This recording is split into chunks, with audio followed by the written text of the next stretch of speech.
Morning बच्चों, जैसा कि आज का टॉपिक है, हम कंपनी अकाउंट में आपको पढ़ाने जा रहे हैं कि what is capitalism. Capital reserve क्या होता है। आप सभी ने क्लास 11 में पढ़ा होगा कि रिजर्व दो प्रकार के होते हैं, कैपिटल रिजर्व और रेवेन्यू रिजर्व। रिजर्व दो प्रकार के होते हैं, एक होता है कैपिटल रिजर्व और दूसरा होता है जनरल रिजर्व। कैपिटल रिजर्व और रेवेन्यू रिजर्व। अब रेवेन्यू रिजर्व कई प्रकार के हो जाते हैं, जैसे मान लीजिए जनरल रिजर्व, स्पेसिफिक रिजर्व और कैपिटल रिजर्व। कैपिटल रिजर्व रहता है, इसमें कोई पार्ट नहीं होते हैं। तो आपको बता दूं, capital reserve are those reserve which are created out of capital profit। Capital reserve वो रिजर्व होता है जो कैपिटल प्रॉफिट से क्रिएट किया जाता है, कैपिटल प्रॉफिट से बनाया जाता है। ऐसे रिजर्व को हम कैपिटल रिजर्व कहते हैं। अब कैपिटल प्रॉफिट क्या होता है, सबसे बड़ी बात अब यहाँ पे एक समस्या आ गई आपके सामने कि किसी कैपिटल प्रॉफिट क्या है, जब किसी कैपिटल एसेट्स को सोल्ड करते हैं, जब किसी कैपिटल एसेट्स को सेल्स करते हैं, सेल करेंगे, तो उस समय जो प्रॉफिट होगा उस प्रॉफिट को हम कैपिटल प्रॉफिट बोलेंगे। जैसे एक बिल्डिंग की 10 लाख रुपए की, ठीक है, उस बिल्डिंग को हमने 12 लाख रुपए में बेचा। मालूम बेचा। अब कहोगे तो सर बिल्डिंग में तो डेप्रिसिएशन लगता, छोड़ दो उसको हटा दो। ये मानो बिल्डिंग की वैल्यू बढ़ी है, तो 10 लाख की बिल्डिंग को आपने 12 लाख में बेचा, तो यहाँ पे जो कैपिटल एसेट है ना, वो तो उस कैपिटल एसेट्स के कारण यहाँ पे जो 2 लाख रुपए का प्रॉफिट हुआ है, इसको हम बोलेंगे कैपिटल प्रॉफिट। इसको बोलेंगे कैपिटल प्रॉफिट। और इस प्रॉफिट से हम जो रिजर्व क्रिएट करेंगे उस रिजर्व को बोलेंगे कैपिटल रिजर्व। उस रिजर्व को क्या बोलेंगे बच्चों, कैपिटल रिजर्व बोलेंगे। उसको हम लोग कैपिटल रिजर्व कहेंगे। अब देखिए आपकी बुक में capital reserve are those reserve which are created out of capital profit. It means capital reserve are those reserve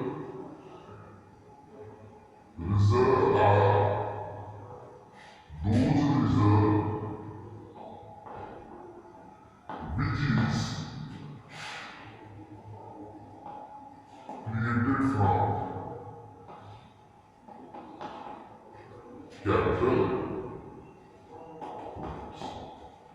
capital reserve are those reserves which are created out of capital profit या from out। यानी कहने का मतलब ये है कि एक ऐसा रिजर्व जो कैपिटल प्रॉफिट से क्रिएट किया जाता है, उस रिजर्व को हम कैपिटल रिजर्व कहते हैं। ठीक है, capital reserve are all profit which not come in the normal course of business। Capital profit को प्रॉफिट होता है जो हम नॉर्मल कोर्स ऑफ बिजनेस से जनरेट नहीं करते। ये नॉर्मल प्रॉफिट नहीं होता है, ये रेवेन्यू प्रॉफिट नहीं होता है। These reserves cannot be utilized for the distribution of dividend। These reserves cannot be utilized। Capital reserve को हम डिविडेंड के तौर पे यूज नहीं कर सकते, डिविडेंड के रूप में बांटने के लिए यूज नहीं कर सकते। It means capital reserve cannot be used for distribution as a dividend। Dividend के रूप में इस कैपिटल प्रॉफिट को नहीं बांट सकते। ठीक है, अब देखिए कुछ कैपिटल रिजर्व प्रॉफिट। अब कैपिटल रिजर्व कितनी प्रॉफिट से बनता है, देखिए पहला आता है profit of sale of fixed assets. पहला होगा profit of sales of fixed assets. अगर जो फिक्स्ड एसेट्स को आप बेच रहे हो और वहां पर जो प्रॉफिट हो रहा है, तो उससे जो रिजर्व बनेगा वो कैपिटल रिजर्व होगा। दूसरा profit of revenues of fixed assets. Profits or revaluation of fixed assets. कभी-कभी होता क्या है कि हम एसेट्स का रिवैल्यूएशन करते हैं और रिवैल्यूएशन में जो प्रॉफिट जनरेट होता है उसे हम कैपिटल प्रॉफिट भी कहते हैं। नंबर तीसरा, premium on issue of share and debenture. Premium on issue of share है, premium on issue of share है डिबेंचर। अब एक्चुअली हम शेयर पढ़ रहे हैं, एक्चुअली हम आपको शेयर पढ़ा रहे हैं, तो अभी आपको बताएंगे कि शेयर दो प्रकार से इशू किया जाता है। अभी आपको बताएंगे शेयर एक एक्ट पर इशू किया जाता है और दूसरा एक्ट प्रीमियम पर इशू किया जाता है। तो अभी आप थोड़ा सा अभी हम आपको आगे बताएंगे कि प्रीमियम क्या होता है और शेयर डिबेंचर के केस में कैसे एप्लीकेबल होता है। नंबर चौथा, कौन सा प्रॉफिट है? Profit on redemption of debenture. Profit on redemption of debenture. देखिए, कभी कभी डिबेंचर का रिडम्पशन करते हैं, उनका पेमेंट करते हैं। डिबेंचर लोन होता है, जब इनका हम पेमेंट करते हैं तो उस समय भी कुछ प्रॉफिट हो जाता है। मान लीजिए डिबेंचर होल्डर 1 लाख के थे और हमने 80,000 को पेमेंट कर दिया, तो 20,000 बचा के नहीं बचा, और ये 20,000 रुपया हमारा कैपिटल प्रॉफिट ही कहलाएगा। ये 20,000 क्या कहलाएगा? कैपिटल प्रॉफिट ही कहलाएगा ये 20,000 रुपया। Okay students, number 5, profit on buy company, profit on forfeiture और issue of share. Profits on forfeiture of sale, forfeiture of sale and reissue of sale। अभी आप शेयर पढ़ोगे तो आगे बताएंगे forfeiture क्या होता है। forfeiture का मतलब होता है बच्चों, जब किसी शेयर होल्डर को शेयर अलाट किया जाता है और वो किसी कारण से पैसा नहीं दे पाता, तो हम उसका शेयर क्या कर लेते हैं? जब्त कर लेते हैं, छीन लेते हैं उससे। तो उसके छीनने में जो पैसा हमारे पास बच जाता है, उसी को क्या कहते हैं? फॉरफिचर अमाउंट कहते हैं। और रीइशू का क्या होता है? उसी शेयर को क्या करेंगे?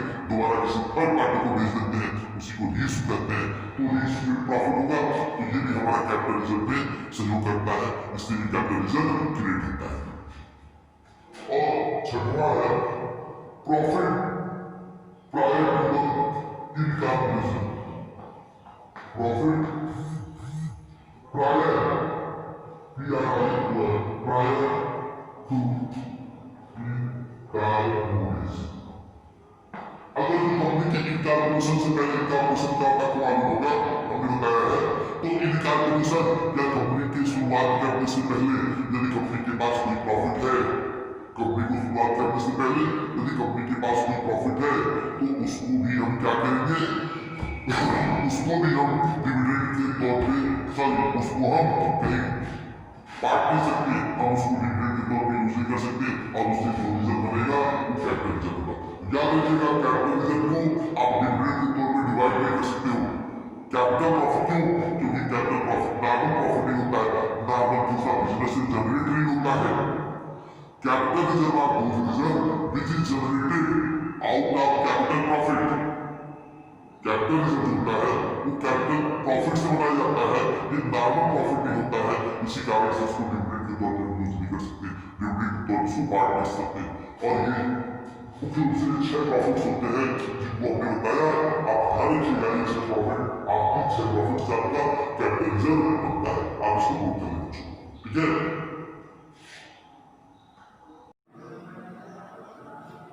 ओके स्टूडेंट्स, अब अगला टॉपिक हम आपको बताने जा रहे हैं, पढ़ाने जा रहे हैं, जिसका नाम है private placement of share. Private placement of share क्या होता है? सबसे पहले मैं आपको ये बताने जा रहा हूँ। प्राइवेट का मतलब होता है व्यक्तिगत, प्लेसमेंट का मतलब यहाँ पे होता है इशू, और शेयर का मतलब शेयर होता है जब कोई कंपनी पब्लिक में शेयर ना इशू करके, मेरी बात को और समझिएगा, जब कोई कंपनी पब्लिक में शेयर ना इशू करके वह शेयर प्राइवेट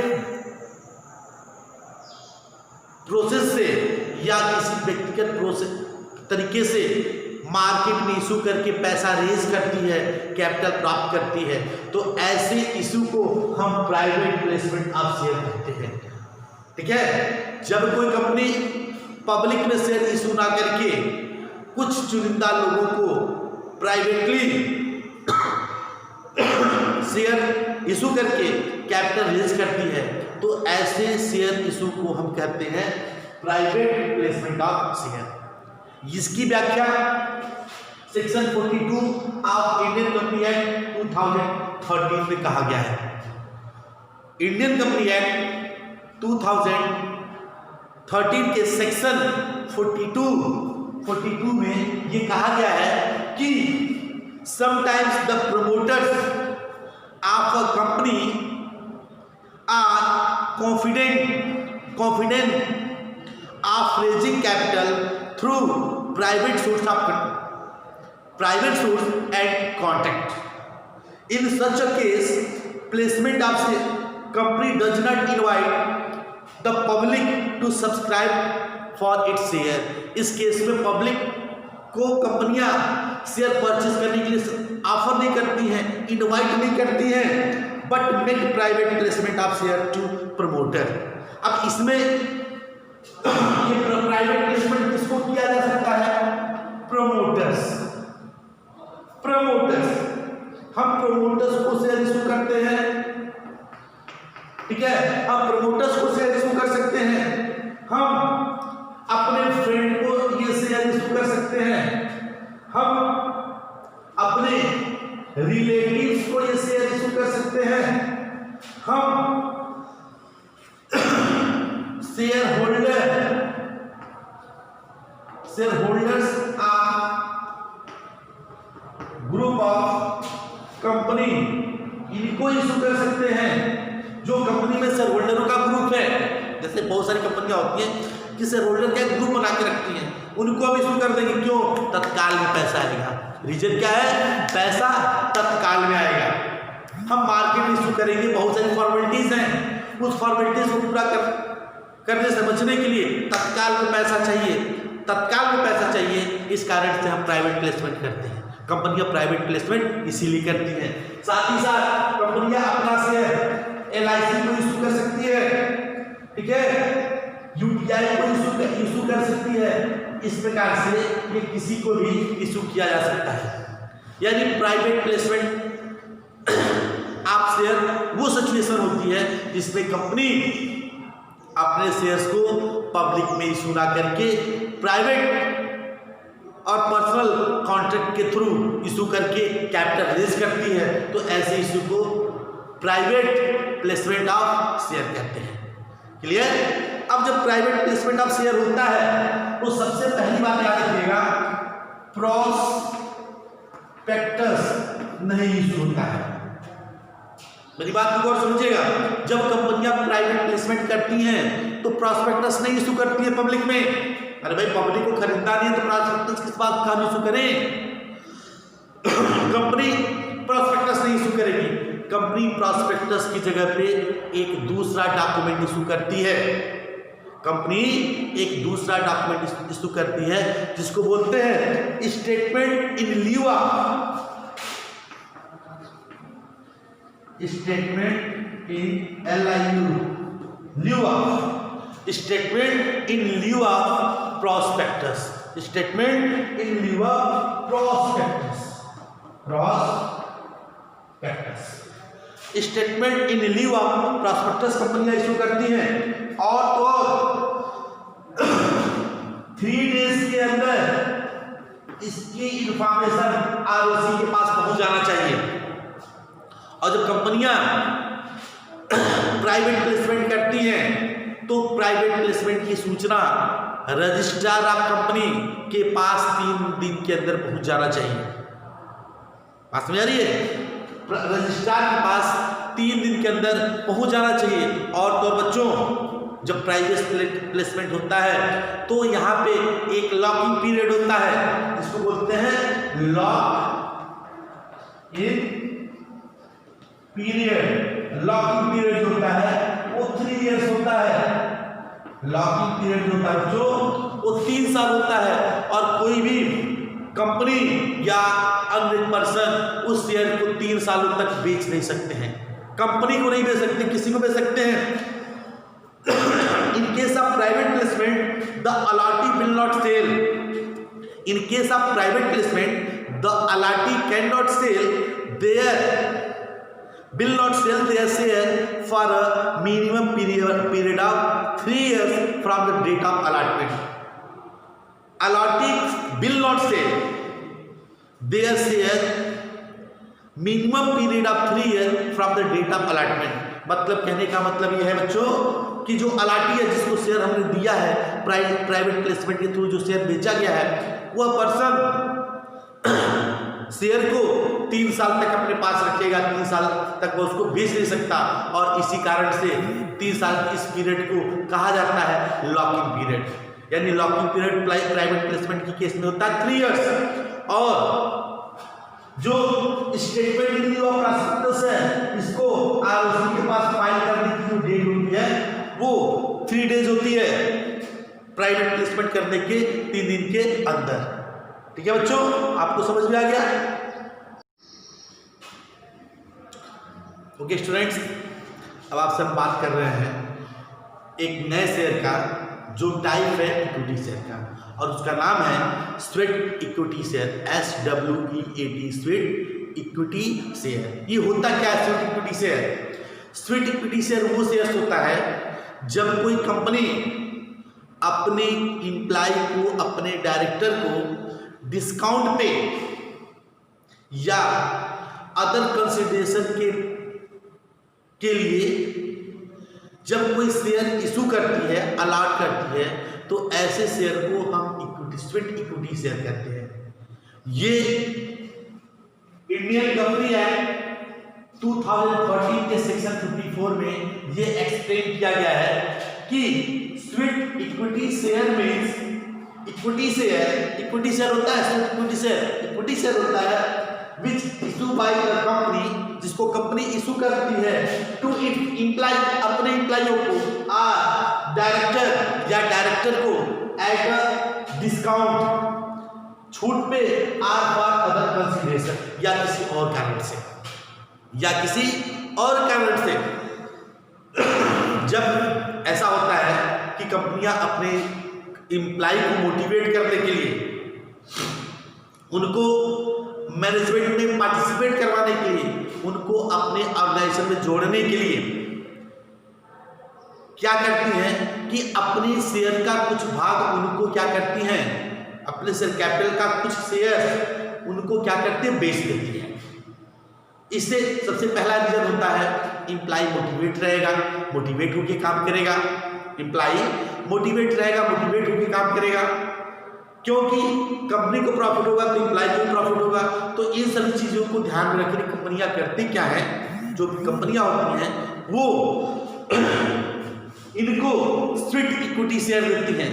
इनको ठीक उसी प्रकार से इशू किया जाता है जैसे आपके अन्य इक्विटी शेयर इशू किए जाते हैं, जैसे आपके अन्य इक्विटी शेयर इशू किए जाते हैं, इनको ठीक उसी प्रकार से कंपनियां इशू करती हैं। इसमें क्या होता है, जैसे सपोज कर लो कि मार्केट में एक शेयर का दाम इस समय चल रहा है 100 रुपये, समझिएगा बात को, एक शेयर का दाम चल रहा है 100 रुपये, मार्केट में एक शेयर का दाम चल रहा है 100 रुपये, तो कंपनी कहती क्या है, चलिए 100 रुपये का शेयर हम आपको 80 रुपये दे रहे हैं। तो भाई सिंपल सी बात है, 100 का शेयर जो हमें 80 में मिलेगा और मार्केट में उसका भाव 100 रुपये है और तत्काल में हमें 80 रुपये मिल रहा है, तो कौन ऐसा इंसान होगा जो नहीं परचेस करेगा? तत्काल में 20 रुपये का प्रॉफिट हो रहा है, तत्काल में जो शेयर खरीदेगा, जो एम्प्लॉय खरीदेगा, उसको 20 रुपये का प्रॉफिट हो रहा है। ठीक है, कंपनी को दूसरा फायदा क्या हो जा रहा है, उसका एम्प्लॉय उसके मैनेजमेंट में पार्टिसिपेट कर ले रहा है, कंपनी का पार्ट हो जा रहा है, प्लस बिना कुछ किए कंपनी को तुरंत पैसा मिल जा रहा है। और दूसरी सिचुएशन होती है डायरेक्टर के साथ भी होता है, कभी कभी क्या होता है, कंपनियां एम्प्लॉय को मोटिवेट करती है, अरे भाई ये बताओ, हम तुमको सैलरी देते हैं और तुम उस सैलरी का जो बचा हुआ हिस्सा होता है किसी दूसरी कंपनी में लगाते हो, यानी वो कंपनी ग्रो करेगी। भाई सपोज कर लो हमारे हम आपको 10,000 रुपये की सैलरी दे रहे हैं, आप 6,000 रुपये खर्चा करिए, 5,000 रुपये बचा तो 4,000 किसी और कंपनी में लगाओगे, उस कंपनी का विकास होगा ना। तो जब उस कंपनी का विकास होगा तो उस प्रॉफिट उस कंपनी के कर्मचारियों को मिलेगा। तो ऐसा है क्यों नहीं आप हमारी कंपनी में ही पैसा लगा दे रहे हो। जो आपका 4,000 रुपये बच रहा है वो 4,000 रुपये हमारी कंपनी में लगा दो, और जब 4,000 रुपये हमारी कंपनी में आप लगाएंगे तो उस पर भी आपको फायदा मिलेगा, प्लस हमारी कंपनी की जब कैपिटल बढ़ेगी तो प्रॉफिट भी बढ़ेगा, और जब प्रॉफिट बढ़ेगा तो आपको भी फायदा होगा। तो इस प्रकार से कंपनियां जो होती हैं स्वीट इक्विटी शेयर इशू करती हैं अपने एम्प्लॉय को कंसेशन रेट पे, डिस्काउंट रेट पे, फॉर मोटिवेट पे। लेकिन शर्त ये होती है कि जब कोई कंपनी अपने एम्प्लॉय को या डायरेक्टर्स को equity sweet equity share issue करती हैं तो उनके लिए बाउंड्री लाइन होती है कि 3 साल तक आप इस शेयर को बेच नहीं सकते हैं। आपको अपने पास कम से कम 3 सालों तक इसको रखना होता है, और इसी 3 साल को हम लॉकिंग पीरियड कहते हैं। इसी 3 साल को लॉकिंग पीरियड कहते हैं। याद रखिएगा, जब शेयर इशू किया जाता है इक्विटी शेयर कंपनी के द्वारा तो हमेशा इसको फेस वैल्यू से कम पे ही इशू किया जाता है, कभी फेस वैल्यू से ज़्यादा पे कंपनियां इशू नहीं करती हैं। ठीक है बच्चों, तो ये था आज का स्वीट इक्विटी शेयर, आप इसको नोट कर लें।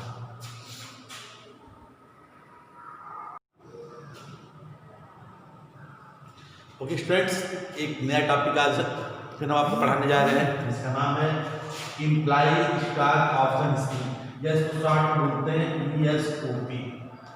इसको शॉर्ट में क्या बोलते हैं? एम्प्लॉय स्टॉक ऑप्शन स्कीम या ESOP। ESOP है क्या? अंडर सेक्शन 2062 सबसेक्शन 1 के क्लास बी, सेक्शन 62 सबसेक्शन 1 के class B of Indian company act 2013 के सेक्शन 2 सबसेक्शन 1 के क्लास बी में ये एक्सप्लेन किया गया है कि employ stock option scheme means the option given to the whole time director. ये ऑप्शन उनको ही दिया जाता है जो होल टाइम पूर्णकाल कंटिन्यू होते हैं, परमानेंट होते हैं। एम्प्लॉय हो चाहे डायरेक्टर हो चाहे कर्मचारी हो, कोई भी हो, परमानेंट होगा, होल टाइम होगा, उन्हीं को ये दिया जाता है। ठीक है, the whole time directors officers and employees to purchase or subscribe at a future date.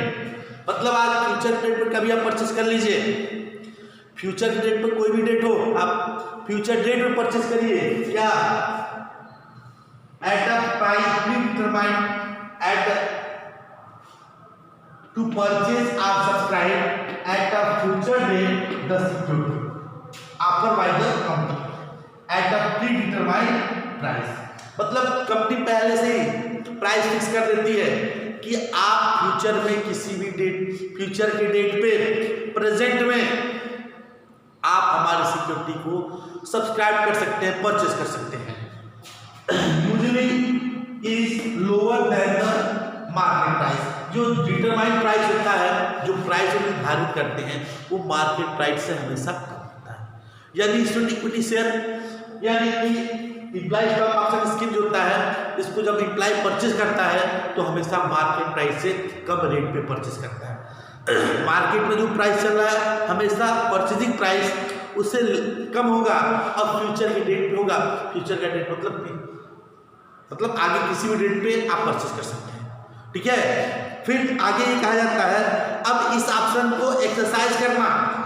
Generally we can say that this is a voluntary scheme. Employ stock option scheme जो होता है वॉलंटरी होता है। This is a voluntary scheme on the part of the company given to its employ a sense of belonging.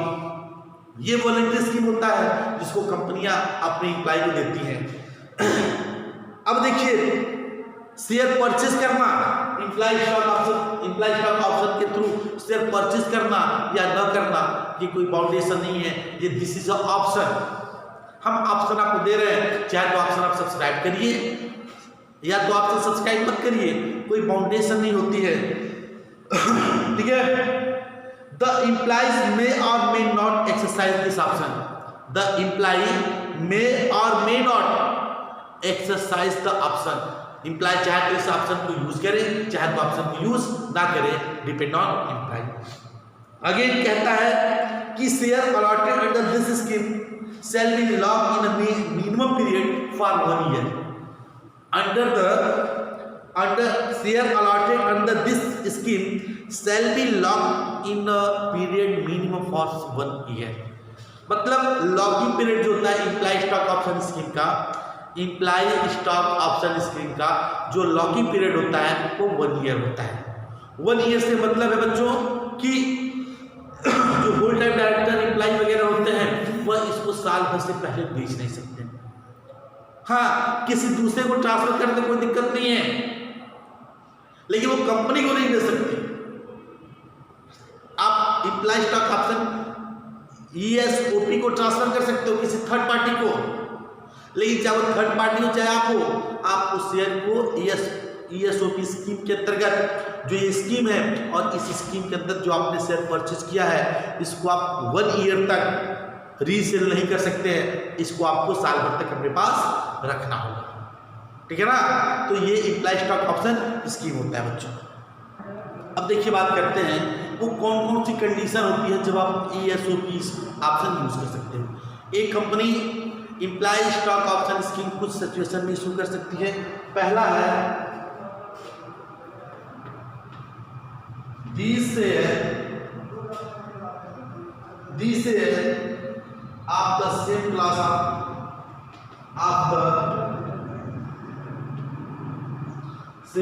of share already issued by the company, already issued by the company उन्हीं share को imply stock option scheme के through issue कर सकती है जिनको already पहले company ने क्या किया हो, इशू किया हो।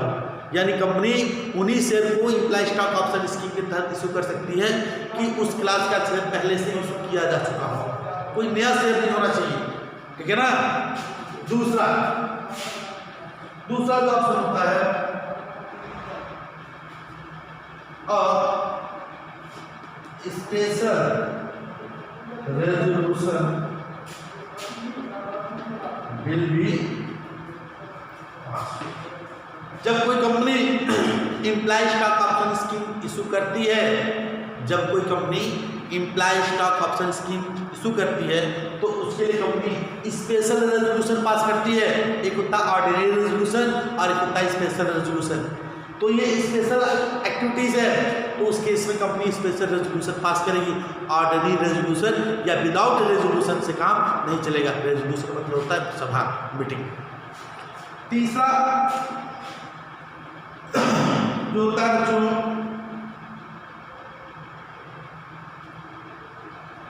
इन special resolution current market price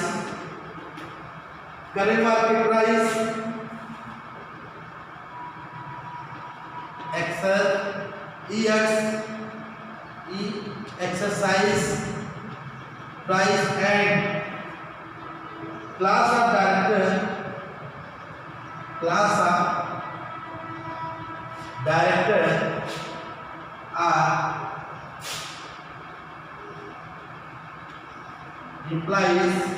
class of director or employees are mentioned।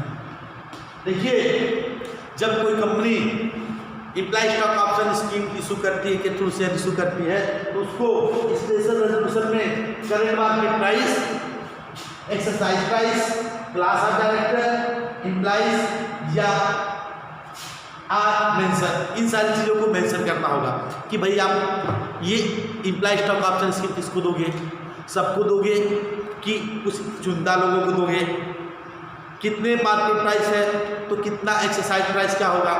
Market price 100 रुपया है तो एक्सरसाइज प्राइस 70 रुपया होगा कि 60 रुपया होगा कि 80 रुपया होगा। ए क्लास के डायरेक्टर को दोगे, ए क्लास एम्प्लॉय को दोगे कि बी क्लास को दोगे कि ए और बी सबको दोगे। तो ये सारी चीज़ें जो होती हैं बच्चों आपके स्पेशल रेजोल्यूशन में ये एजेंडा होता है, ये मीटिंग का एजेंडा होता है और कंपनियां इसको यूज़ करती हैं। ठीक है। Point number 4, shares must be issued in accordance by SEBI का मतलब होता है सिक्योरिटीज बोर्ड ऑफ इंडिया। यानी चौथा ये है कि जब भी इम्प्लाई स्टॉक ऑप्शन स्कीम के तहत कंपनी शेयर इशू करेगी तो सेबी की गाइडलाइनों को फॉलो करेंगे, यानी सेबी की जो गाइडलाइन है उनको हम फॉलो करके ही शेयर इशू करेंगे, ठीक है। तो ये 4 मुख्य रूप से क्या थे इंपॉर्टेंट, ये 4 प्रकार के आपकी कंडीशन थे जब कोई company imply stock option scheme के तहत शेयर इशू करती है तो ये 4 कंडीशन को फॉलो करती है, ठीक है। इसके बाद बच्चों कुछ और ऑप्शन है, जैसे ऑब्जेक्टिव और importance of imply stock option. Imply stock option का ऑब्जेक्टिव क्या होता है, क्यों ऐसा यूज़ किया जाता है। तो सबसे पहला इसका जो ऑब्जेक्शन है या ऑब्जेक्टिव है या मोटो है, its main objective is to inspire the employ to have a higher participant in the company. Its main objective is to inspire the employ to have higher participant in the company. Company ये चाहती है कि उसके जो employ हैं, उसके जो directors हैं, जो होल टाइम डायरेक्टर हो, होल टाइम एम्प्लॉय हैं, वो कंपनी में उनका पार्टिसिपेशन ज़्यादा से ज़्यादा हो, ठीक है। उनका पार्टिसिपेशन ज़्यादा रहेगा तो कंपनी को ग्रोथ मिलेगा। दूसरा ऑप्शन है it other objective is to create long term wealth in the hand of the employ. Long term wealth, जैसे मान लीजिए एम्प्लॉय है, कमाए खर्चा कर दिए, लेकिन अगर जो हमारी कंपनी में इन्वेस्ट करेंगे तो उनका जो इन्वेस्टमेंट धीरे धीरे बढ़ता जाएगा। हम जब शेयर किसी कंपनी का खरीदते हैं तो हमारी इन्वेस्टमेंट ही होता है। जब हम किसी कंपनी का शेयर परचेस करते हैं तो हमारे लिए इन्वेस्टमेंट ही होता है। तो एम्प्लॉय जब कंपनी पैसा धीरे लगाता जाएगा तो उनका जो पैसा धीरे धीरे बढ़ता जाएगा। तो कंपनी का एक और मोटो होता है कि जो उसकी एम्प्लॉय हैं उनका वेल्थ क्रिएशन हो, उनका वेल्थ क्रिएट हो। और थर्ड ऑब्जेक्टिव होता है ESOP is the means to attract, retain and motivate the good and efficient employee for the company। मतलब कंपनी के जो अच्छे एम्प्लॉय हैं, गुड एम्प्लॉय हैं, इफिशिएंट एम्प्लॉय हैं, कंपनी उनको अट्रैक्ट करना चाहती है, उनको अपनी तरफ आकर्षित करना चाहती है। Means ESOP is a means to attract, retain and motivate the good and efficient employees for the company. मतलब कंपनी के जो अच्छे एम्प्लॉय हैं, जो कंपनी में मन से काम करते हैं, उनको अट्रैक्ट करना चाह रही है कंपनी। और जब कंपनी उन लोगों को अट्रैक्ट करेगी तो आपको डेफिनेटली मालूम है कि लोग मन से काम करेंगे। जब मन से काम करेंगे तो कंपनी को एक अच्छा रिटर्न, एक हैवी रिटर्न मिलेगा। कंपनी को एक अच्छा रिटर्न, एक हैवी रिटर्न मिलेगा। इधर कंपनी का ग्रोथ होगा तो साथ ही साथ उन एम्प्लॉय का भी ग्रोथ होगा, उनका वेल्थ क्रिएशन होगा, ठीक है।